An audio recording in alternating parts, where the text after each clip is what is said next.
మీరందరూ కూడా ఇది ఒక చక్కటి వేదికగా ఉపయోగించుకోండి, ఒక చక్కటి అవకాశంగా మనందరం కూడా భావించుకుందాం. వీలైనంత వరకు ఎక్కువ మందిని కలిసి వాళ్ళందరినీ కూడా ఎట్టి పరిస్థితుల్లో 27వ తారీఖున మధ్యాహ్నం లోపే ఓటింగ్ జరిగే విధంగా, అట్ ద సేమ్ టైం వాళ్ళు ఫాలో అవుతున్న సిస్టమ్, ప్రతి 30 మందికి ఒక ఇన్ఛార్జ్ నియమించుకున్నారు.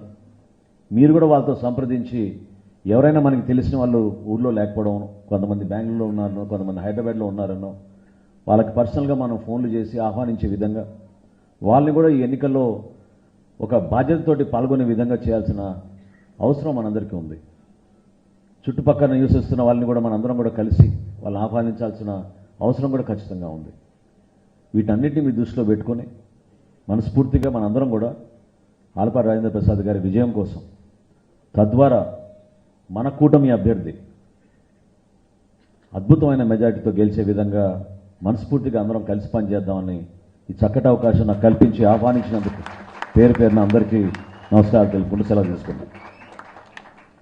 మీ మొదటి ప్రాధాన్యత ఓటు 1 అని అంకె వేసి నన్ను గెలిపించమని కోరుతా ఉన్నాను.